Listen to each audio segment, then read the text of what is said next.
3. What's going on, you guys? Welcome to the Camera Ads 10 Pounds. I'm your host, Peter Sears. What's up? Before we start, just the podcast is brought to you by my friends at perfectshaker.com.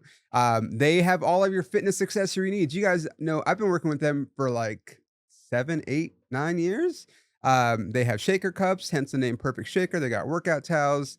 They've got meal prep bags, meal prep containers. I love them. And they're one of my favorite fitness brands. So if there's a fitness lover in your life, or if that's you, go to perfectshaker.com, enter the promo code 10 pounds, the word 10, the word pounds, and you will save 15% off of your order. And if you're listening, do me a favor. Just do it right now so you don't have to do it at the end. Apple, Spotify, or if you're watching on YouTube, just hit a subscribe. It helps me out and it costs $0. Okay, our guest today, we're going to get to know him together, which is always fun for me. It's always cool because, like, you know, the people that listen that have been listening since like day one, like we were talking about this, I talk all the time. And then they're like, well, we know you already. And so it's fun to like, I mean, I've had people that have been on multiple times, but it's fun to like get to know people on the show with the listeners. But you've seen this guest. He has been on Young Rock. He's been on the Upshaws. I Think You Should Leave, and the very famous classic Sharknado, and a million other things. But welcome to the podcast, Steve Moulton. What's up, dude? Thank you very much for having me, Peter. Can I say, very impressive lead in there. No notes or anything on the table like that. Not reading off a thing. Maybe they can see on the camera, but I was like, he's hitting all the bases. He doesn't have a thing written down in front of him. Very well done, Peter. So I don't know what you know about stand-up comedy. I've dabbled. Okay, so you know there should always be a host on the show, right? Absolutely. And for sometimes it's like a thankless job, because a lot of time I was just talking about this yesterday to somebody. Yeah. Because I'm hosting a show in a few weeks. And a lot of people don't want to do it because it's hard. Like you're going out there cold, you know, the audience isn't warmed up. If you're at a comedy club, especially, like they're still getting there while you're doing your set, you know, like, or some people get there late, so they didn't even see you do your set. They literally just sing you, bringing people out. Yep. So it's a thankless job, and a lot of people don't want to do it. But when you're a newer comic and you just want to get stage time, you're like, I'll fucking host. Been there, yeah. And I'll host all the time. And I think it makes you a better comic. But that is to say, there's two things. And this is just my opinion, but I think like you could be a good host and not be a good comic.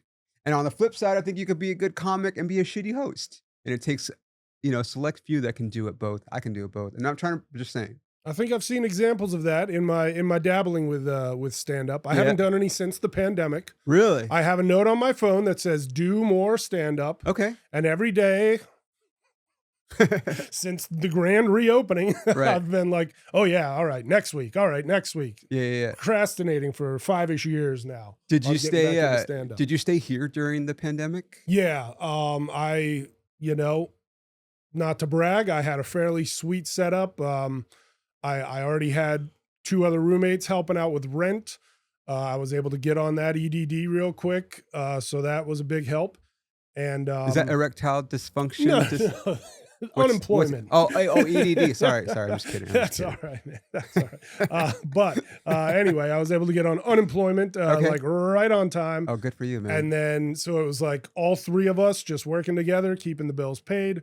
And then on top of that, one guy, he worked for like IKEA. He barely got any time off work.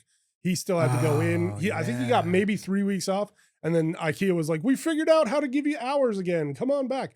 And so he was basically in there working warehouse style with no customers coming in, just doing all online stuff. Wow. But basically it evolved into like, I'd stay up from about 3 in the afternoon to about 7 in the morning.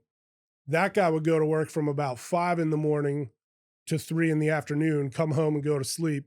And then the third guy, he'd basically be awake like 10 a.m. to 10-ish p.m. So we all kind of had the place to ourselves for a decent amount of time. So you would sleep from 7 a.m. to 3? Pretty much, yeah. How? I was just like, you know, I like having my apartment to myself. I was a born night owl anyway. Okay. Before the pandemic, I'd been doing a lot of early bird living for a good 10 years. And then when the pandemic hit and it was just like, everybody stay home, I just went right back into that night owl life. Interesting. And so I'd stay up all night watching movies, Watched some of the worst horror movies on Tubi you could ever imagine. Tubi. Oh yeah. I don't even think I've ever watched anything on Tubi.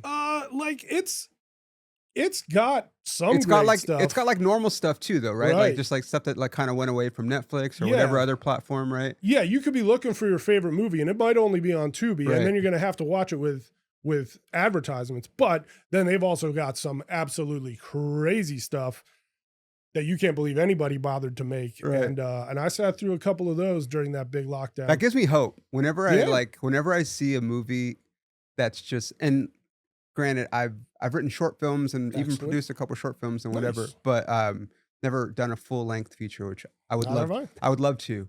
But when I watch certain things that are so bad, you're like, maybe I can convince someone to buy my fucking script Right, one of these right, days. right. Like I think I could do at least that. You know, Right. like I could at least do shitty. You know, I love I don't have a subscription. I could actually, I guess technically I do, but like Shudder. Are you familiar with Shudder? Yeah, I actually only lost my subscription a few months ago because I was like, I'm just not watching enough stuff. Yeah, on well, that's here. the thing, right? So they're like also hooked up with AMC Plus, which That's I true. have. Yeah. So now I can, but I again, I haven't watched anything on Shudder, and I love horror. And they've but got some great stuff, but Yeah. then they've also got some stuff where you're just like, that's what did that's, the devil himself make this movie? yeah, that's what Like, gives me hope for they sure. got some real scary stuff on there, man. And, What's- and almost not even fun scary, just like, ugh, Yeah, why was that idea in anybody's head? You know what I mean? right. Yeah. What's are you like a big horror person? I guess so. Like I started watching horror movies way too early in life.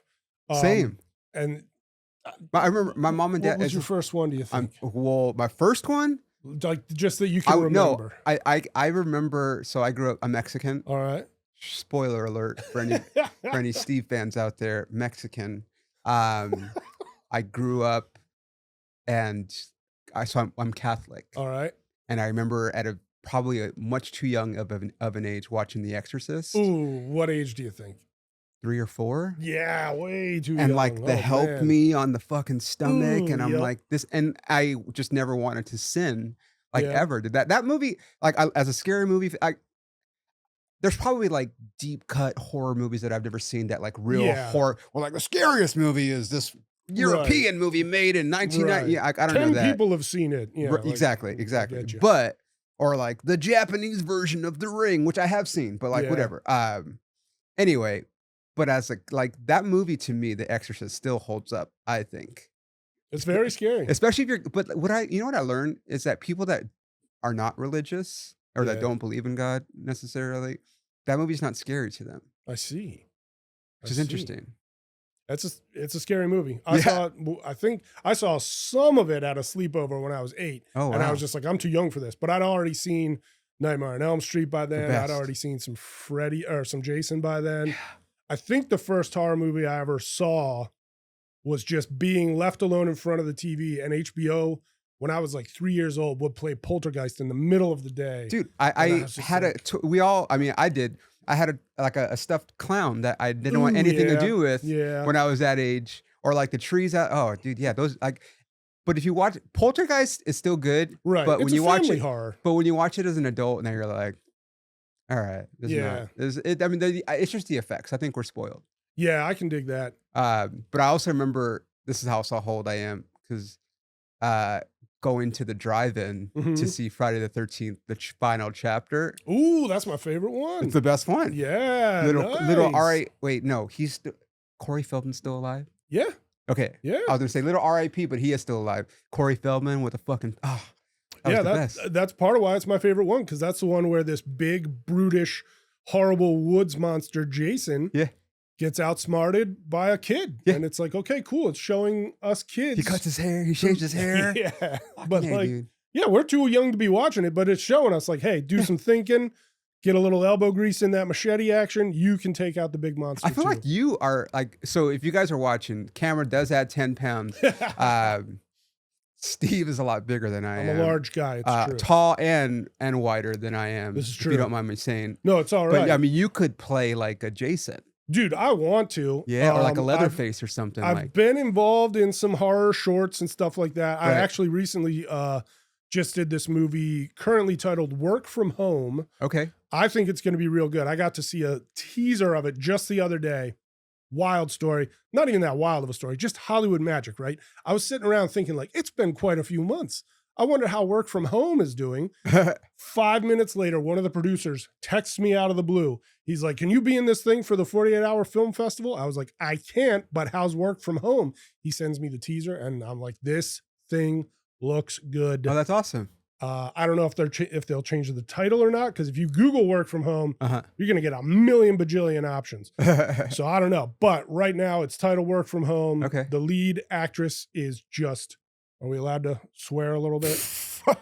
You didn't listen to enough of the podcast. This might not even be a swear, but she you is could swear. balls to the wall, going for it. Okay. And I play one of like 6 bad guys who converge on her home in the big, last half of the movie. So she's like the final girl. She's the final girl, and she's up against 6 freaks. I'm one of them. I won't give away too much else, but man, the teaser. I'll show you the teaser after we record, because it looks so good. So I'm down to play a big, Jason type. Yeah, let's do it. Fine with that. Let's get him. I'll say this, and I can't make any promises, but I'm not saying that this podcast has launched careers, but quite a few people have done my podcast and then got on to like really big things. I like the way you think. That used to happen with me and my AM radio show. Really? Me and my buddy Skyler, we used to do a show on AM radio, and then it would be automatically podcast the next day. That's great. But we had Milana Weintraub, Lily, the AT&T girl. She was on our show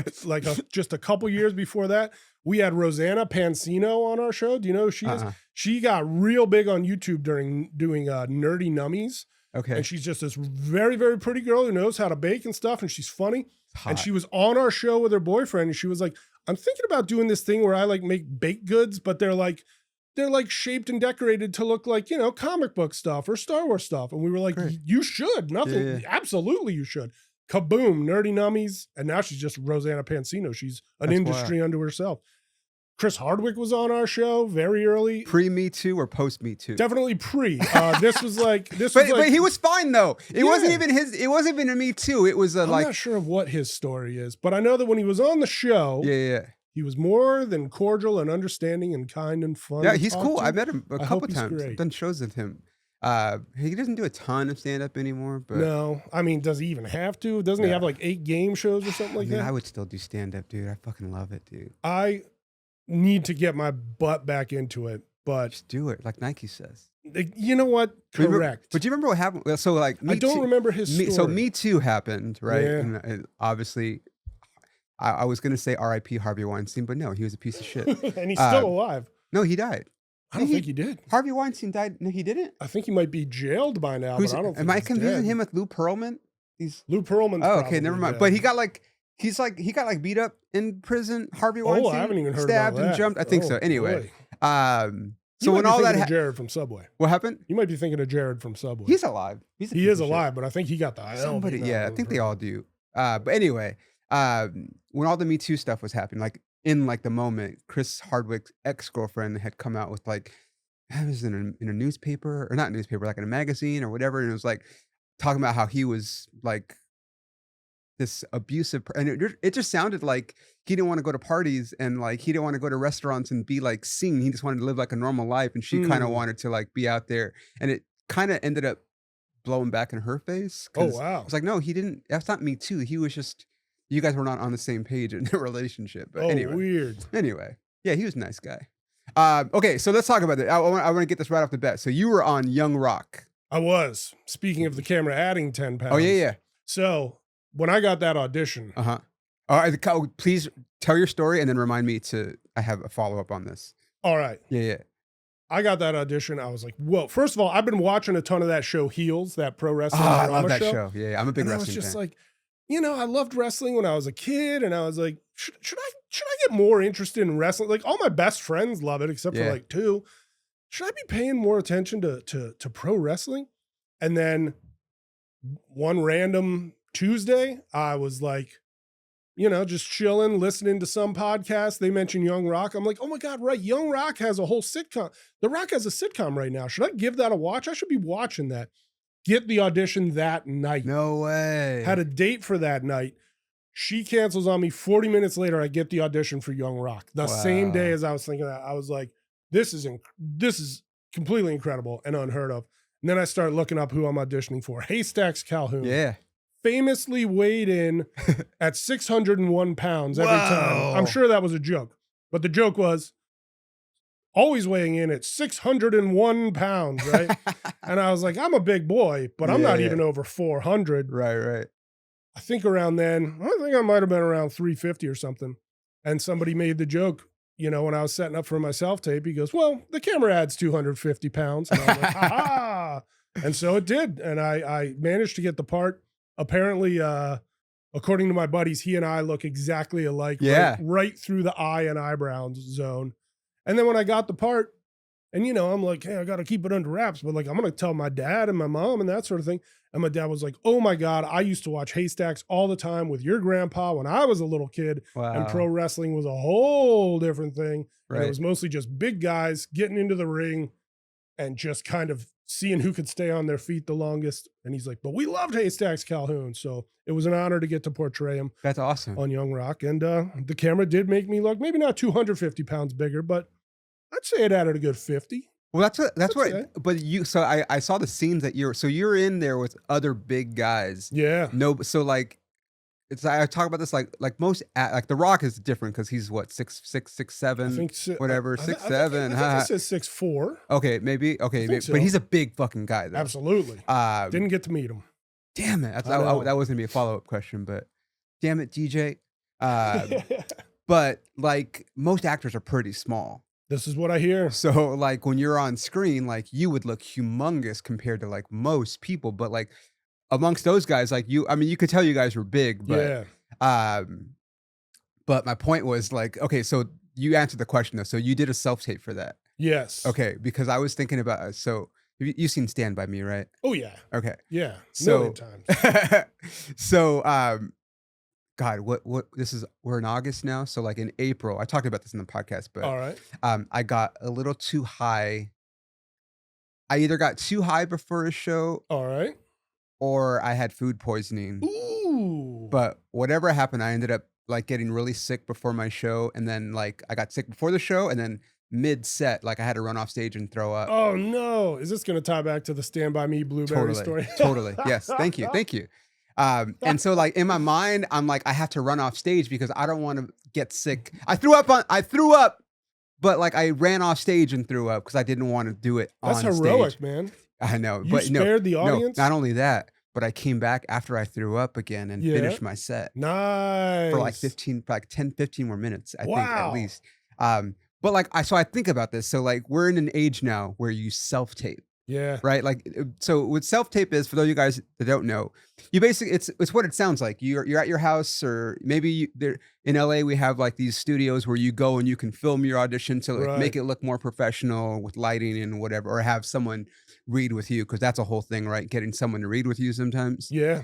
But in the old days, back in the day, like really before COVID, right? I think COVID changed everything where you would have to go to the office and read the audition, and you would go into like, you know, some of them were smaller offices, some of them were bigger, but I just thought of like, so like, you know, I would go into an audition and be like a bunch of brown dudes that look kind of like me. All right. And they're probably all dressed the same. You're like, oh, there's a bunch of fucking brown dudes with a collared, you know, shirt on, or like I'd audition to play the gang member or whatever. I just thought of like how funny it was, because you're not going to experience it now with self-tape, but like the guy who auditioned for Lardass. Right. Which is the name of the character. I don't even know his real name in the movie. I think they say it once, but then they just keep calling him Lardass the whole time. Right. And boom, so baba, boom, baba. So like he walked into, so like for one, you walk in and there's a sign that says "Stand By Me" or whatever. Right. And it'll say, in this case, I can't imagine it said Lardass. Fucking casting this way. But then you walk into this casting office and it's just a bunch of big ass fucking dudes all, and I just thought that'd be just like this, the thought of that, because we're never going to get that now because we don't have in-person auditions unless it's like a callback or something. And I only sort of missed that. My craziest audition, not craziest, but speaking of that, walking in and being among your type and being surrounded by your type so much. One of the first I ever went on was right when I moved to town. I think Pirates of the Caribbean 2 was on its way. Okay. And I got an audition just to go. They were like, we need pirate guys. Is that Black Pearl? I think. Curse of the Black Pearl? I don't know. I think it might be Dead Man's Chest. Maybe. I don't remember. But There's they were so like, many of them. we need all these categories. So I get there and they're like, you're not skinny enough for the pirates. They got to look like they've been starved and just on the boat forever. And they go, but we're going to put you down the hall with the Turkish guards. And I was like, okay. And I walk into the room of the Turkish guards. I'm 6'5". I was the shortest guy in the room. That's wild. All these dudes were easily 6'9" and above. And I was just like, wow, I'm not getting this either, am I? But I was just like, this, I haven't felt like this since I was a little kid. Like, wow. These guys are gigantic and there's no way I'm getting cast with them. But it was a fun day. Got paid a couple bucks to audition back in those days. You know? Yeah. No shit. Yeah, I think it might have been like $30 or something. No, this was just a big extra cattle call. Wow. And I was like, I'm new in town. I got to go after everything. Right. And but yeah, I went out for part 2 and then part 3, and back in those days, then they'd send you a little check for your audition time. I missed that. I know, right? I missed the day. I don't miss them, but I do. This is why I don't miss them, and this is why I do miss them. I don't miss like going to auditions because driving sometimes through LA, depending on what part of town you're at. Like you've seen Clueless. Oh yeah. Or the scene where her dad's like, anywhere in LA takes 20 minutes, which is bullshit. Complete lie. In 93, all the way back then. In 90, I don't know. Maybe I don't know. I wasn't driving in 93, but like I feel like there's way more traffic now. But anywhere in LA does not take 20 minutes unless it's like 2 o'clock in the morning, right? Yep. But so you would drive across town to wherever you're, heaven forbid it was in the Valley or in Santa Monica. So now it's like an hour each way, give or take. And now like your audition time is 2, but they're behind. So you're there another hour or 2 for the audition. And you're like, and you're hearing everybody. And so you're like rethinking things and you're like, fuck dude. And before you know it, it's 2 or 3 hours or more out of your day, you know? Easily. So I don't miss that part of it. But what I do miss is I think like with stand-up, especially, this is before I did stand-up, is like now I think I have a different confidence when I walk into a room. Right. Like I feel like I can win, like whatever on my acting, but like half of it is just like meeting the casting director. Like, hey, what's up? How's your day? Like, you know, just shooting the shit. And I feel like that part I could nail now, but it's like almost gone. They say you don't book the role, you book the room. Yeah. You know? I hear you loud and clear on that. Oddly, I think I've done better in the self-tape days, but I really don't know for sure. Yeah, I mean, you got tons of credits, dude. Like, I appreciate that. I mean, you were okay. Let's talk about this. So this is, I mean, you were in Sharknado. I was. And what are they on now? Like 6? They made part 6 in the year 2018. I was in the very first one in 2013. It's wild, dude. The very brief story is I had just blown all my money on car repairs on a Wednesday. Of course. I get a call from this guy, Gerald Webb, who's an actor, sometimes casting director, did a lot of stuff with those Asylum Productions guys. And he's like, hey man, are you still an actor? And I was like, yeah, I am. What's up? And he's like, I might need you on something on Friday morning. And I was like, my answer is yes, because I just spent every penny on car repairs. Right. And I had this job at the time that was always super slow in January. And so it was January and I was like, I am out of money and I don't even know if I'm going to have a shift in the next few days. And so he's like, well, I need you Friday morning, SAG ultra low budget, blah, blah, blah. That means this many bucks. Can you do it? And I was like, absolutely. And he goes, okay, don't tell anybody. This movie's called Dark Skies. And I was like, there's a science fiction movie opening in 2 weeks called Dark Skies. I was going to say, I feel like I've heard the name of that. Yeah. Like that name. And it's like huge. Like I think Daniel Craig might've been in it or something. It's a huge science fiction movie. I was like, that opens in 2 weeks. What do you mean Dark Skies? He goes, all right. Definitely don't tell anybody this. It's called Sharknado.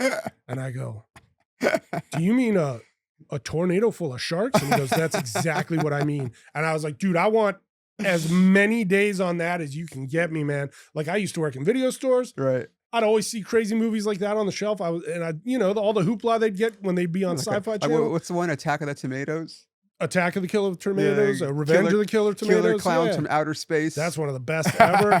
But like those crazy shark and monster movies, they'd go straight to video and they would fly off the shelves, man. Yeah. Every weekend those were rented out at my stores. And I was like, I just want to be in one of these. Right. Just one of these. Just one crazy shark movie, Mecha Shark versus Crocosaurus, whatever. And I got to book Sharknado. That's and I was awesome. like, wow, this is real goofy. The one day turned into 2 because it turned out it was raining on my first day there. And so I just waited and waited and waited Was it raining around. sharks? Thankfully, no. Thankfully, well, I mean, I don't know. I didn't see the whole city, but and then this one producer comes up. He's like, we're not shooting your scenes today. Nobody told you? And I was like, no, I'm still here, right? The best. And he goes, man, I'm so sorry. He's like, go ahead home. I'm going to do everything I can to get you in next week too. So I got paid twice. Yeah. That all worked out. I was in my trailer in my costume, right? And they bring the director, Anthony Ferrante. Congrats on Water Park Shark, by the way. Oh, there's the dog. The dog's at the door, ladies and gentlemen. I had to acknowledge him. But he comes by my trailer. The producer's like, this is Steve. He's playing your convenience store clerk. And Ferrante just looks me up and down, looks at the producer, and he just keeps going, yes, yes. Yeah. This is the exact Kevin Smith type I was looking for, and walks away. Awesome. And I was like, I've earned it, you know. I do look a lot like Silent Bob in those days, that's for sure. He's a little bit shorter than you, I feel like. He definitely is. I got to tell him that story during the strikes. He laughed his ass off. Way. But he's also lost a ton of weight. Yeah, he totally. had that big health. Yeah, he had like a heart attack on stage or something. Yeah. Or like he felt it, and then he had them take him to the hospital immediately. And Terrifying. Having a heart attack. Yeah. Yeah, the Widowmaker, I believe they called it. Oh yeah. But he's still with us, still making us laugh. Did you see Clerks 3? I didn't. I'm gonna tell you something. Okay. When I started watching Clerks 3, I was just like, 2 jokes in, I'm like, really? Like, Kevin, you know, we love you, man, but like, just banging on those same old notes, and then that movie twists on you. Okay. And it gets you, dude. I was All like, whoa, Kevin Smith figured out something, and he got my ass. Okay. And so Clerks 3. I just like, fuck, dude, like, I don't know what happened, but like I hit a certain age and like my time is so limited. Like, Yeah. I'm constantly like, you know, working or like edit. Like I do all my own editing and just like different than writing, and I'm my own manager. So I'm booking, like, I don't know, just like, so like my bandwidth for like half the, so I love wrestling. All right. And so if I'm going to make it a point to watch something, it's wrestling. But sometimes, especially with WWE, like it's so good that like sometimes I'll just listen to it. Like while I'm driving, because I don't have time to watch 3 hours of Raw, but I'm listening to it, and then make like those shows last a good chunk of your day. Yeah. And so it's like if you're watching, especially like in real time with commercials, like that's 3 hours, dude. Right. It's like, who has 3 hours? But like you could listen to it. Just it's almost like baseball. Like I can listen to a baseball game and then like as it's happening, look up or like send emails. But that's like so like WWE now. I don't know if you know, but like they just they signed it. So like there was like this station called Busted Open Radio on I've never heard of that. on Sirius. So it's like a station. It was Busted Open, and then it was Wrestling 24/7, and now it's WWE Radio. All right. So now they have like it's like they have like a few podcasts / like live shows, but whatever. Yeah. But now they also simulcast the wrestling broadcast so people can listen to them. Whoa. And it's great because it's like that is what I do anyway sometimes. And it's like, well, now I just put it on satellite and I can listen to the radio. That's pretty cool. So you're hearing the ringside guys, just like if I was at home watching, I'd be hearing those guys. Yes, it's the same thing. Okay, that's but like cool. that's the thing. It's yeah, like they're saying which move and all that. Yeah, and like part of it, like AEW is different. So AEW, like you kind of have to watch it because like that's a little bit more about the wrestling, like the stunts and everything, whereas WWE is more about the stories. Yeah. So like if I'm listening to it, I'm still getting the story. And then if I want to go back and actually watch like a section of the match that I might have missed, if I wasn't actually watching it, then I can just go back and watch it. And it's like, but I know what's going on. Cause for me, I can't, you know, it's like, you know, it airs East Coast time. Yeah. So if I don't watch it once it happens, I can't go on social media. Oh, right. Because then they're going to post the results. And then it's not as fun to watch it because you already know what's going to happen. Yeah. And even though the phrase spoiler alert has been a very popular phrase for easily over 10 years, nobody's minding their business. No. Well, like WWE themselves. Like I'll make the mistake of like, if I'm not in front of my TV at 5 or like listening to it, like I'll go on social media and it's just there. And then you're like, fuck, dude, Io Sky wins the title. Like, God damn it. Or like whatever, you know? You ever get to go to any matches? All the time. Nice. Nice. That's really nice. We were talking about that last week, but that's what like I'm not big on like buying like material. I mean, I'm not rich at all. Right. But like I'm not big on like material stuff, but Yeah. I will spend money on more on like experiences, Heck yeah. concerts, wrestling stuff. So like we went to WrestleMania in Vegas. Oh wow. Whenever AEW comes to town, Yeah. we will go because it's very like they have kept their prices very reasonable. That's good. And WWE mostly will go. Yeah. There's a time around last time the tickets were fucking ridiculous, but this Oh, last time really? around they were very cheap. So yeah, it's fun watching in person, dude. I've only been to 2 matches, but I'm Okay. like, this is way more fun than watching at home for Yeah. sure. Well, because you get to see them do the stunts. Right. You know, it's like everyone knows wrestling is fake, not real, whatever. But like, What's the line? It's real, but it's predetermined. It's predetermined. I believe is what they like but to say. what I tell people all the time, like as a sell, I'm like, they're doing the stunts. Yeah. Like they don't have stunt people. Yeah. You don't fake backflipping off the top rope. Yeah. You don't fake falling off of a ladder onto a table. Right. Or flying through, like, I don't know, you know Mick Foley? Oh yeah. The famous where he gets thrown off of the cage that's like 18 feet high, and he lands on the table, and then he falls through the top of the cage, and then a chair lands on him as he falls. That was not planned. Right. And then his tooth gets knocked out. You see the video, and his tooth is in his nose. Oh. But like he was a big guy, and he fell down, you know, like I said, 18, 20 feet onto a table. That's like, gonna hurt. Yeah, that's real. So is it scripted? Sure. But those guys are still doing, you know. That's why like all the famous wrestlers from like my era when I was a kid, they all ended up, like a lot of them ended up dead because they were on painkillers and sad but true. God knows what else. You know? I used to give wake up calls to Christopher Benoit. Shh. Over here at the Westwood, W in Westwood, man. Yeah, he'd stay there a lot. And then all of a sudden one night I would work night shift. I get to work and somebody's just like, you know that guy, Christopher Benoit, who stays here a lot? And I was like, yeah. And then they told me what happened. And I was just like, oh my God. Yeah. That's terrible. But so much of that wasn't he famous for just slamming his head right through stuff? And it's that was his finisher. Kind of brain. It was the headbutt off the top rope. Oh, terrifying. But that's going to wind up making you do something awful. Well, I think his was a combination of the drugs and the CTE that he clearly had. Yeah. That was true tragic. But that was like terrifying. That was the start of, so that's when they went after Vince McMahon for being like a drug dealer, like basically like he got, I don't know what the exact charges were, but like they were accusing him of giving all the wrestlers steroids because so many of them were on steroids. Yeah. And then how did he get off? Hulk Hogan testified on his behalf. Oh, wow. And they thought that Hulk Hogan was going to flip on him because Hulk Hogan was implicated a little bit. And Hulk Hogan was like, no, Vince McMahon never gave me steroids. Wow. And that was what ended up getting McMahon off. And that's why Hulk Hogan ultimately ended up coming back to WWE. Right. Holy moly. I know. It's crazy. And do you want to hear a happier wrestling story? Let's go. There are a lot of, like I said, a lot of those guys in my era fucking is not. There's a reason why Dark Side of the Ring became. I gotta watch that. That's like a whole docuseries, right? It's like, it's like 7 seasons now, I think. Yeah, because like I've heard Mick Foley on some podcasts and stuff, and just the stories he has are so freaking wild that it's just like how many other incredible stories and unbelievably awful stories are floating around in the wrestling zeitgeist. You know? Yeah, but much happier story. Okay. It's 2021. I've been flown to Australia to shoot Young Rock. Oh wow, they've shot in Australia. Yeah, they what shot. The fuck, Dwayne? So they shot. I think it was the show was cooked up while the main producers were in Australia. It was just cheaper.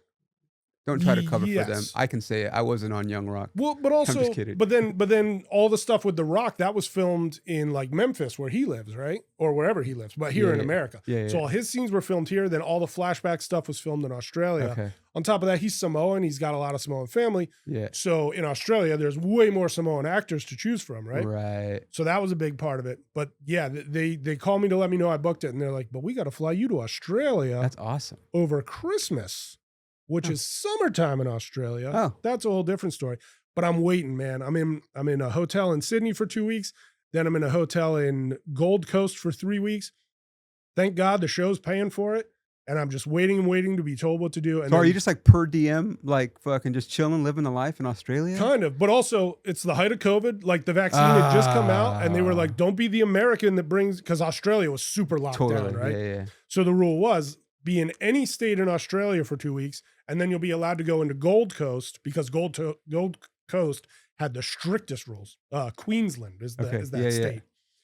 But so finally, after all this waiting, and I'm enjoying myself. I'm basically like sleeping 1 a.m. to 10 a.m. You know, I'm door dashing dinner every night, earning, you know, burning through that $60 per diem. I actually managed to keep a lot of it. It was Hell yeah. it was very good. But and finally they text me. They're like, all right, this time tomorrow morning, you're going to go downstairs. You're going to get in this van. You're going to go get some wrestling training.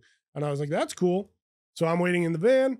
The guy who plays The Rock's dad comes in, and then this other guy comes in, but we're all wearing COVID masks. So we can't really recognize anybody. Right.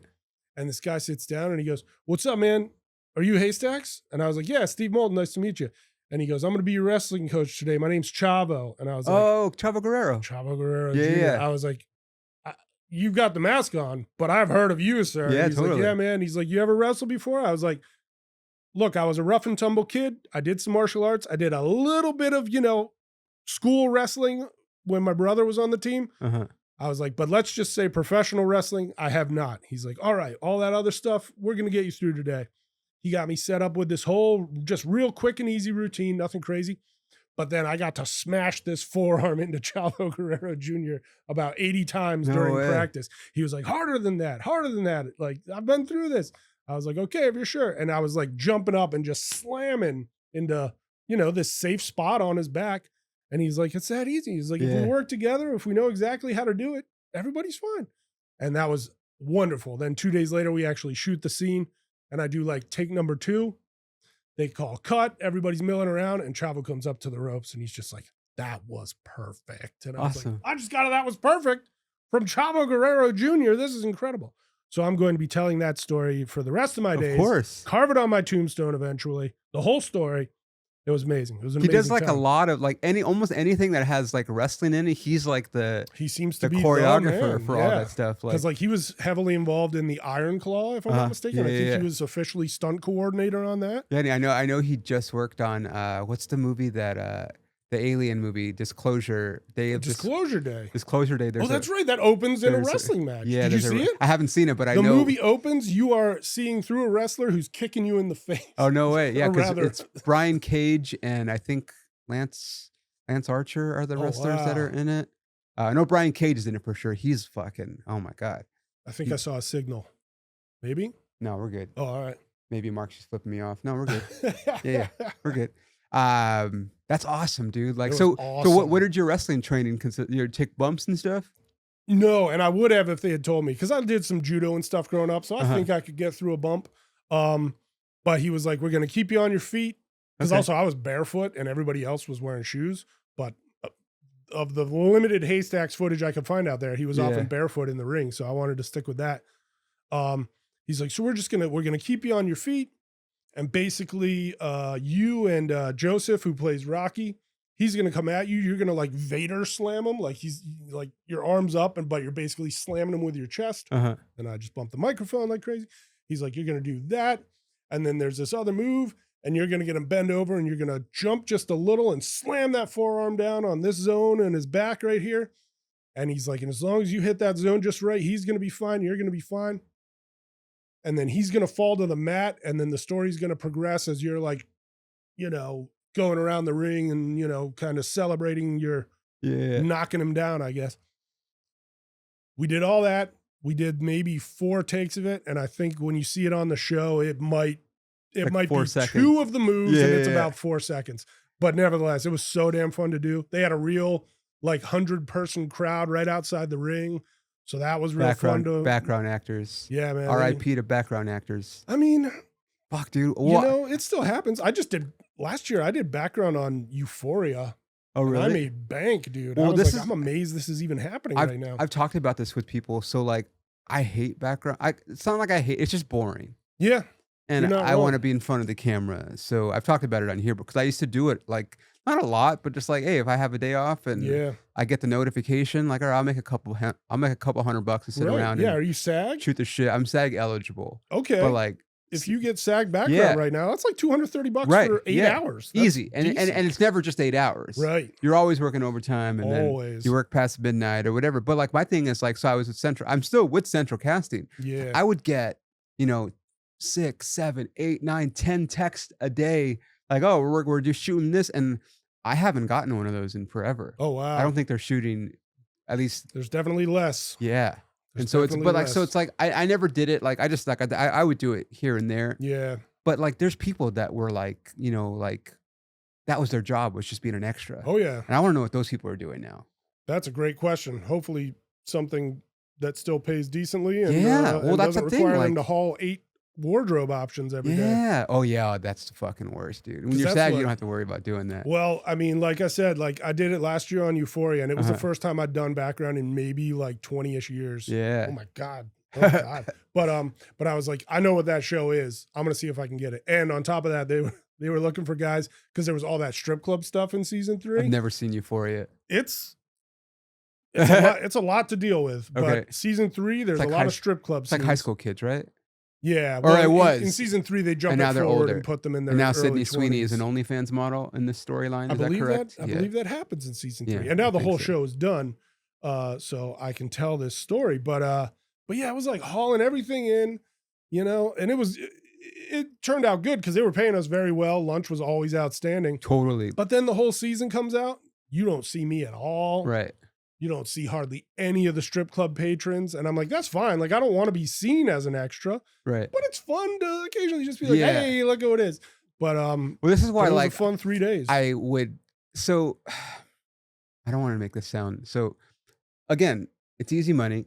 yeah. It's a long day, but you're sitting around. You're not really working hard, and Right. they move you, like you said, like there's 100 or whatever extras are out there, and maybe that scene is used for like 10 seconds of the show, but those Right. people are there all Usually day. Even less. Yeah. Yeah, those people are there all day, and that's so like so many people like where like that was their job. Like they would just go from set to set being Yup. background actors, and they would be like, "Oh, how should I hold my cup in this?" Or what? Right. And you're like, "Bro, like you are so lucky if Right. they even see you, Right. if you're even in focus, Right. Or if the they audience even, is looking at the extras, we've done something wrong Yeah. in making this movie. Exactly, like you know." And so it's like it would just always be funny. And like I said, I would do it just for extra money, a couple $100 here and there. Heck yeah. But I do wonder often, like, what happened to the like where are those people? Did they all move back home? Like Yeah, what? maybe. Because that was like a vibe. Like my cousin used to do that. Like he just Yeah. you would call in. So I'm old enough to remember you would call Central Casting, and it Yup, would be that's when I like got started. it would be like press 1, and it'd be like, okay, we are looking for guys 18 to 25 to look Yup. younger or whatever, and like then it just became a text message automated, which is much Yeah. easier. But now, like I don't even know, dude. It's crazy. Do you remember what your first background gig was? Totally. What was it? It was this just came up because I'm actually, you can actually see me in All this. right. But it was remember the band Lit? Of course.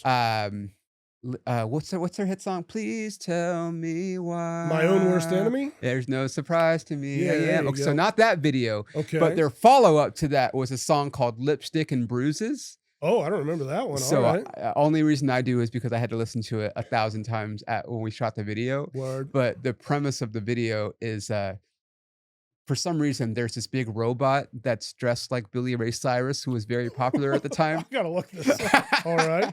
He was very popular at the time. Billy Ray Cyrus Yeah. was. This is Achy Breaky Heart era. Right. And so there's this robot that's walking around, and it's kind of like a Terminator / but he looks like Billy Ray Cyrus. And so Whoa. in the video, you see him walking around, whatever, doing random shit, and there's a concert scene, and then he's looking for somebody, like, because he's like the Terminator. Yeah. And then it like does like the little thing on my face where he's like assessing if I'm like the target or not. Yeah, And like everyone's the like, red I scanner saw thing. you in the lit video. Oh, that's so fun. like that was my first background thing. And I was like, all right, I'm in. And again, I called in, and that was, you know, I listened to the recording, and then yeah, Right. and they shot it at I don't know what it's called now.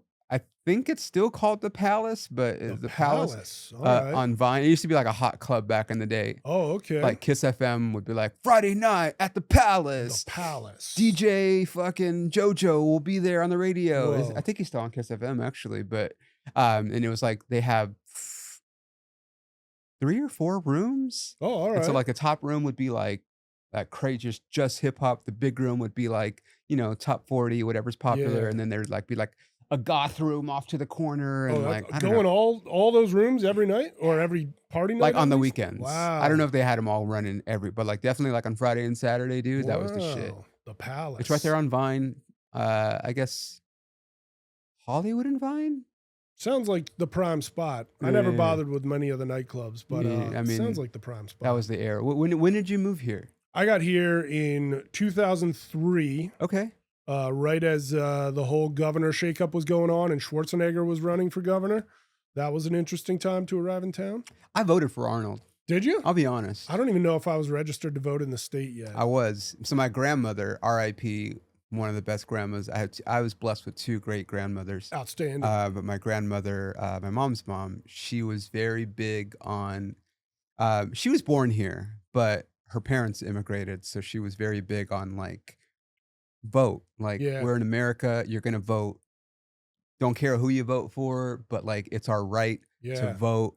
And she would work the polls and Oh, everything and awesome. register people to vote. Like she was a big voter, you know. So she's like, you got to. And so I've ever since I turned 18, I've always voted. Absolutely. But when that election came on, I remember like, oh, it was Gray Davis, right? He was the Davis, that sounds and he right. like fucked up with funds. Like he spent them all on a bunch of shit. Oh, man. What about car registration? Oh, the car registration was too high, I mean, and then it he still got is. he got like impeached or something. Oh, they recalled Yeah. him. And then had a runoff, and then Arnold won. And Arnold came in and fucking, and I was like, I'll Yeah. vote for Arnold. Yeah. I mean, I remember my first few years when Arnold was governor, like things were doing all right, I think, you know. It Yeah. was 03 to whenever feel he was like out of office. things But I have was been- like, California's pretty cool. I'm Yeah. new here, but, you know, I managed to get employed pretty quick. I managed to stay employed pretty easily, and things seemed all right under Schwarzenegger. So did you come out here to act? Yeah. Hell yeah. Yeah, I'd gone to school back east, did theater and performing arts in college. And like, I'd always been into movies Uh-huh. and of course television, but I'd never even thought about it. And then like, as it was time to pick where to go to college, I was like sifting through the course catalog. I'm like, I could make theater my whole major. Like maybe I should try that because Yeah. I've definitely got ADHD. I'm not great at like focusing on a computer very long or what have you, but maybe I should try acting. I've already tried some drumming, some writing, some drawing. Maybe I need to try acting. And then like I got in there. My first class for my first semester was makeup at 7 a.m. Theater makeup 7 a.m. in at college? 7 a.m. in college. No, thank you. And I was like, well, if I can find my way through this and have fun, then maybe this is where I belong. And I didn't even get to be in an acting class until my second semester. But so yeah, so it was like makeup, costume designing and building, theater history. And I was like, I'm enjoying the hell out of this. Yeah. I'm sticking with it. And then when acting classes started, I was like, whoa, this is not just fun, but it's almost psychotherapy to a degree. Uh-huh. Like this is changing my life right now. And then these 2 girls that were in the program with me, well, first these 3 girls moved out here from our college. And then one of them was super tight friends with them. So then her and this other girl were like, we see that you're taking this really seriously. We're thinking of moving to LA. We'd love it if a very large man moved out there with us Fuck just yeah, in case dude. we Yeah. wind up in a scary neighborhood. Of course. And I was like, you know, I'm trying to go to school in New York, but if that doesn't quite line up by this date, then I'll shift gears and I'll go to LA. And I was almost born out here. So I've always felt a strong pull to LA. But then when I arrived, I was just like, oh, I love this place. The best, right? I'm still in the same apartment. It's not the best neighborhood. Still but now today? Yeah. No shit. Yeah, I'm coming up on 23 years in the same I'll apartment. ask you off camera what your rent is.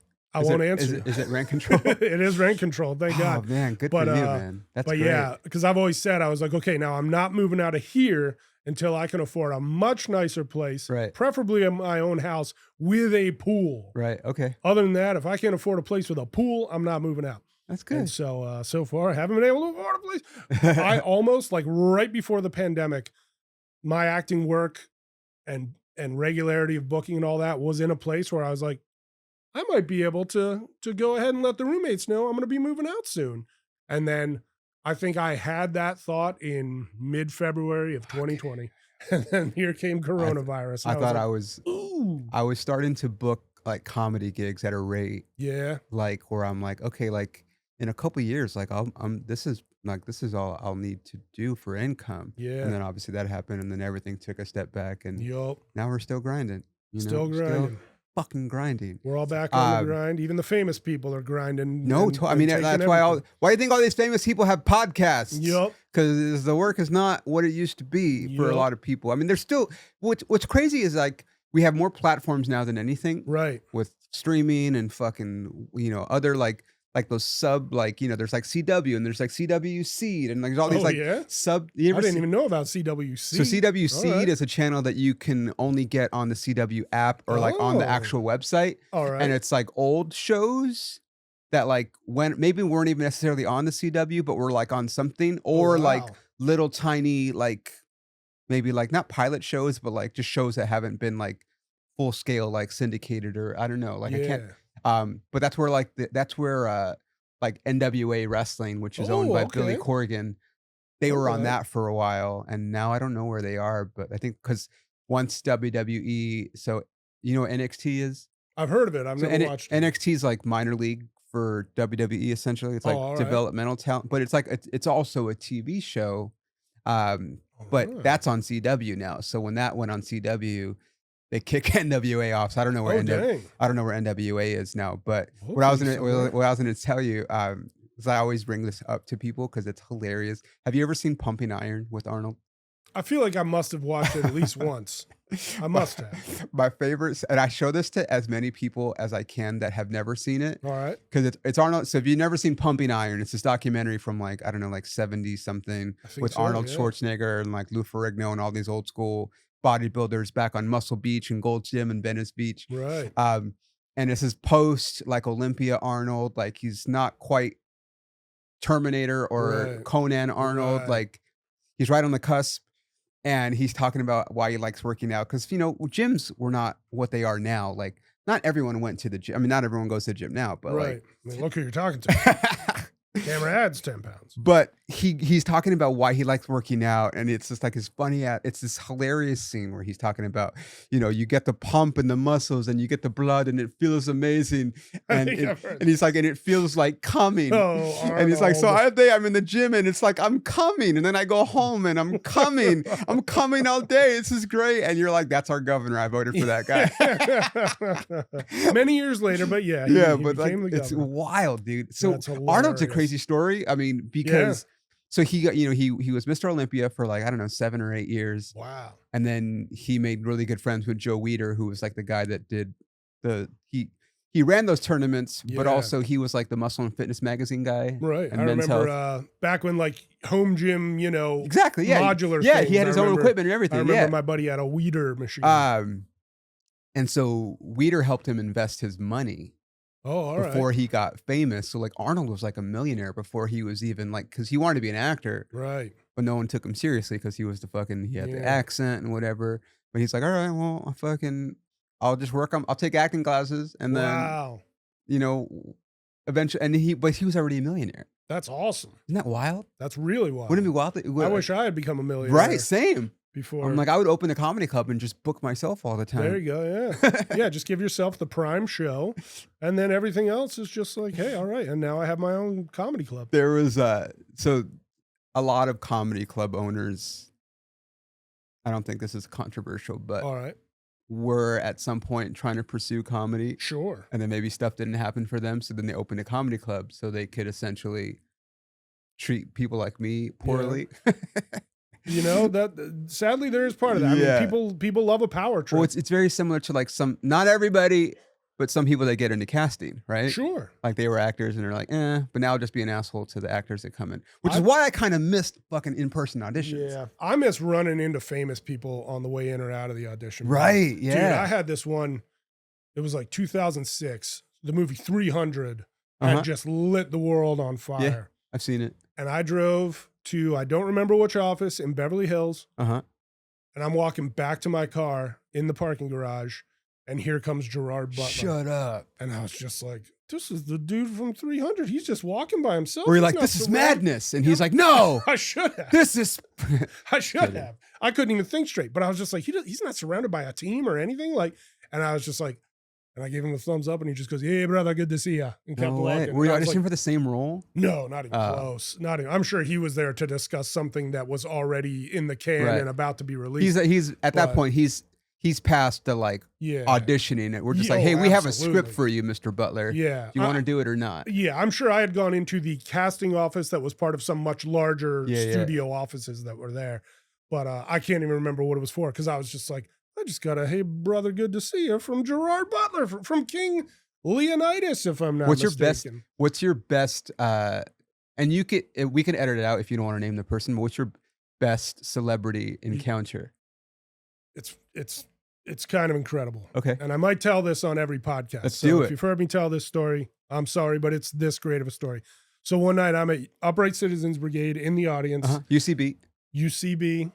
And this was Shout out Amy Poehler. Matt Walsh. Yeah.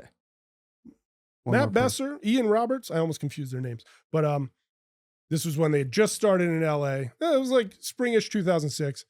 The theater's still pretty new in LA. Watching the Ass Cat show on a Sunday night. And this was back when you could get there at 7:45. Ass Cat had started at 7:30 and you could still walk in and get a seat. This changed that night because they come back from intermission and Matt Besser's like, okay, so we were having a smoke break in the alley and this kid wandered up and he was real sad. And we were like, hey, what's wrong, kid? And he goes, oh, I'm real sad. I just lost my parents. I think maybe if I could do improv with you guys, that might cheer me up. So they were like, so let's bring the little guy out here. Everybody give him a round of applause. Robin Williams walks onto the stage. No way. I'm in the front row. He's as close as that camera. And all of us are just like, that's Robin Williams. That's America's like favorite uncle. You know what I mean? Yeah. Like it's 2006.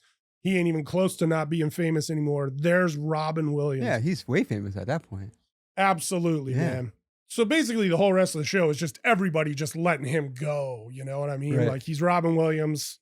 He's running the show for the next 30 minutes. That could be dangerous, I hear. It was a blast. Like he would just fucking go off the rails. A little bit, but like I mean, it was a blast. And he's already a family man at this point and all that. So he's a little tamer, but it was just like, don't even pump the brakes. It's Robin Williams. He's already got an Oscar. Let him do it. The show gets over. Amazingly, not many people were hanging out on the sidewalk or anything afterwards. And my buddy Paulie and I were hanging out. Tim Heidecker had been the host that night. And he comes out and we're like, oh, hey, Tim, big friends. Tom Goes to the Mayor and all that stuff. We love your work. And we're shooting the breeze and there's nobody else around. And here comes Robin Williams. And he's like, guys, thanks so much for coming to the show. And we're like, thank us? What do you mean thank us? Thank you, dude. Are you kidding? Like, we're all aspiring comedians. You're Robin Williams. Thank you for coming to the show. We get a picture of him. Tim Heidecker takes a picture of me and my buddy Paulie with Robin Williams on just the worst flip phone you could ever imagine. I still have the picture. It looks terrible, but you can still at least tell, like, you're right, that's him. The next night, Monday night, I've got a date, and I was already planning to take this girl to the Monday night show at UCB. So we're meeting. We're Birds right down the block. Oh, I remember that place. It's not there anymore. I think Birds. I don't hang out in that neighborhood. All the others have changed a few times, but I think Birds. I definitely have been Birds. there. Yeah. And we're sitting at one of the outdoor tables, and I'm telling her the story about last night, and I could tell there he is 100 feet down the block, and I'm like, okay, be calm. Yeah.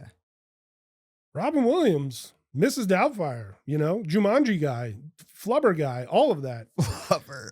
So many things. Garp. He's about to walk right by our table. She's like, are you serious? Oh my God, what do we do? I was like, just stay calm. He's about to walk by. Like, he's getting closer and closer.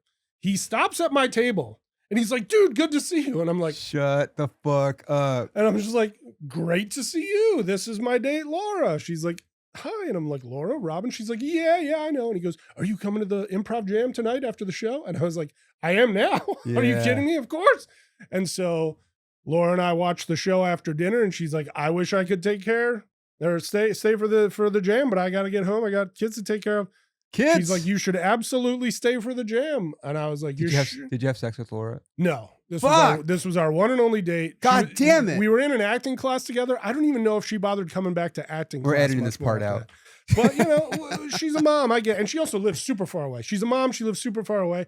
I don't even know how she wound up coming to the acting class that we met in, but I was just like, it's okay. Like, it's fine. But nevertheless, I was like, I got a hey dude from Robin Williams while I was on a date. Like that, I don't know if I'm ever gonna live through a better story than that. If you can't close a deal on that, dude, I don't know what to tell you, man. I have no game at all. But also, it was our first ever date. She had kids to take care of in Long Beach. Like, I get it. I wasn't expecting to close the deal. That's wild, dude. But I just can't even believe that it happened. That's great, dude. What a great story. It was unbelievable. If I hadn't lived it, I might not believe it. Yeah. And this is like before, Unbelievable. like you said, it was flip phone days, so you couldn't even get a It picture was if you flip phone wanted. days. You I know, could like, try to find it for you, but it Nah, looks we're like good. garbage. I'll show you after the show. well, dude, I know you have. I know you got some stuff in the works. I checked on your IMDb. What should people look out for you for? Definitely look out for Work From Home. Oh yeah, just because it looks like it's going to be real good. That's and a scary. working title though. They may change it, right? Maybe. I have no idea. I don't think it's a terrible title, but I just think search engine wise, it's just not all that great. So if they change it, believe me, I'll let all of Instagram and Twitter and everything know. So there's that. You can still catch me on the very second to last episode of the Upshaws, which just hit Netflix in January, but please watch it because residuals do trickle in. Oh, that's right. Even on Netflix. I know, right? Yeah. You can always catch me in seasons 1 and 3 of I Think You Should Leave on Netflix. I have no idea if there's going to be a season 4. You can always watch me in Young Rock. And if you want, you can skip ahead to season 2, episode 7, because it's the story of how The Rock's parents meet and fall in love and wind up having little baby Dwayne The Rock Johnson. Yeah, so DJ. it's kind of the first chapter in his whole story. So you can skip ahead and you can watch season 2, episode 7 before you watch any other part of the show. And that would be very fun and helpful for me and my paycheck. And then gosh, what else? Where can they find you on where can they find you on social? And then I'll put it in the show notes. That's good. In case they don't know. I'm on Instagram at Big Steve Moulton. Moulton. I'm on Threads at Big Steve Moulton. I'm on YouTube, same exact handle. Blue Sky, same exact handle at Big Steve Moulton. I managed to lock it down on all of them. I think I'm still on X, but I'm not active on X. Yeah, but I don't think I deleted my account. It's just porn. No. That's what I hear. Maybe it's time to get active on X. No, I'm kidding. But I don't think I deleted my account. I even have a note that says go through X, get all your pictures off Twitter, and then delete your account already. But I keep forgetting to do that. But yeah, at Big Steve Moulton in pretty much all of them. And I try to keep things funny and maybe a little political in the IG stories. But yeah, as far as what to plug, watch all the stuff that's already out there. I'm technically currently on avail for a big movie right now. Of course, we're not allowed to say it. I got it. But I just have this feeling like this is the one. This is the next one. We got it. The one where we're swinging upwards again, right? And so I'm feeling pretty good about that. Well, dude, thanks for coming in, dude. Thank you so much for having me. Coming in. If you guys are listening, I'm going to be in Auburn, Maine, Thursday, August 13th, and then Saturday I'm going to be in Portland, Maine, August 13th. Saturday, August 15th, I'll be in Portland, Maine, and then Friday and Saturday, August 28th and 29th, I'll be in Tucson. Nice. And then September 5th and 6th, Friday and Saturday, is that the date? I'll be in New Orleans, and I'll be all over the place, coming to a town near you. 4th and 5th of September, I'll be in New Orleans. But thank you guys for listening. Don't forget to subscribe, like all those things on all the channels, Apple, Spotify, YouTube. Thanks for watching and listening, and we'll see you guys next time. Thank you.